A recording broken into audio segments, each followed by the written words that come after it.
Hello everyone, আসসালামু আলাইকুম। Last ভিডিওর কমেন্টে এসেছিল আপু আপনার পুরো বাসাটার ভিডিও দেখতে চাই, তাই আমি আমার বাসার ভিডিও আপনাদের সাথে শেয়ার করছি। এইটা আমার বাসার মেইন ডোর, আর এইটা হচ্ছে আমার বেডরুমের ডোর। এই ডোরের গোল্ডেন কালার যে শেড, এই কাজগুলো সব আমি করেছি, জানি না কেমন হয়েছে। আর এইটা হচ্ছে আমার বেডরুম। আমার পছন্দের রং হচ্ছে সাদা, তাই আমি চেষ্টা করি ঘরের প্রত্যেকটা জিনিস একটু সাদার সাথে অ্যাডজাস্ট হয় এরকম ধরনের। তাই আমার বেডরুমের জানালার পর্দা এবং বেডের কাভার সব কিছুই একটু সাদার মধ্যেই বেশিরভাগ দেখতে পাবেন। এই কুশন কাভারটা হচ্ছে আমার সবচেয়ে পছন্দের, যেটা ছাড়া আমার ঘুমই হয় না। আর আমি ঘরের মধ্যে একদম হিবিজিবি পছন্দ করি না, তাই বেশ একটা ফার্নিচার আমার ভালো লাগে না। বেডরুম বলতে আলমারি আর হচ্ছে খাট, দ্যাটস ইট, আর কোনো কিছু ভালো লাগে না। এটা সাইড টেবিল, যদিও দেখতে অগোছালো, তবুও প্রয়োজনীয় জিনিস হাতের কাছে রাখাটাই আমি বেশি পছন্দ করি। আমার রুমের বেড কাভার, জানালার পর্দা এগুলো অনলাইন থেকে নেওয়া। আর সাইডের এই গাছের লতা পাতা দিয়ে যেটা, এটা আমি নিজের হাতে বানিয়েছি। প্রত্যেকটা জিনিসই ঘরের খুব যত্ন সহকারে সাজিয়েছি।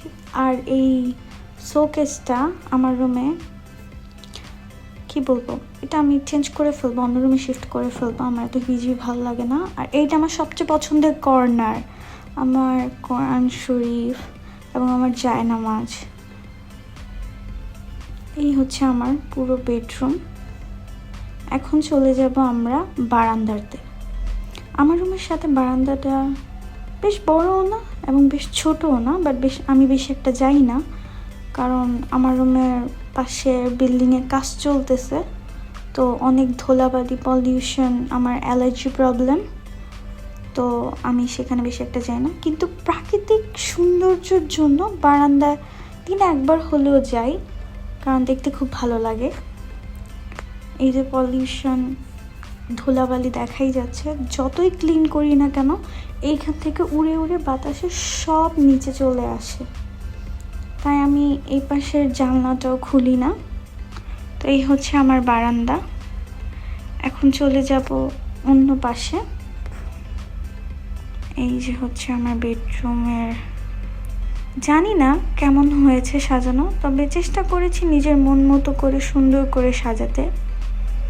আর উপরের ফ্যানের পাশে যে কারুকার্য করা, এটা আমি নিজেই করেছি। এটা আমার রুমের ডাইনিং রুম, ডাইনিং স্পেস। এটা বেসিন, আর এটা হচ্ছে আমার ওয়াশরুম। বেসিন, এটা হচ্ছে রান্নাঘর। যেহেতু আমরা জয়েন্ট ফ্যামিলিতে থাকি, তো এই রান্নাঘরটা এখন ইউজ করা হয় না।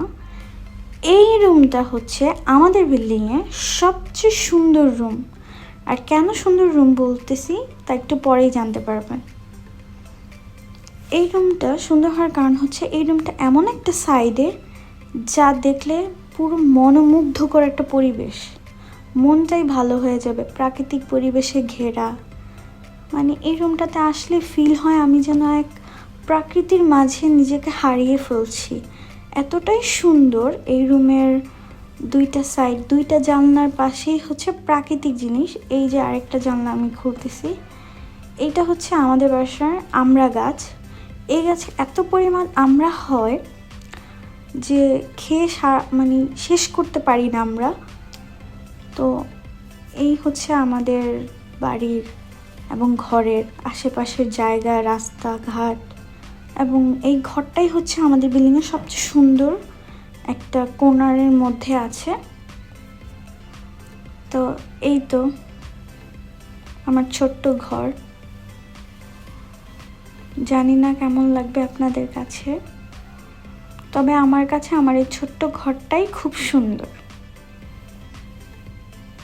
তো আমার এই ভিডিও যদি আপনাদেরকে ভালো লাগে, তাহলে অবশ্যই আমার চ্যানেলটি সাবস্ক্রাইব করে দিবেন এবং আমার জন্য দোয়া করবেন। আজ এই পর্যন্তই। আসসালামু আলাইকুম, আল্লাহ হাফেজ।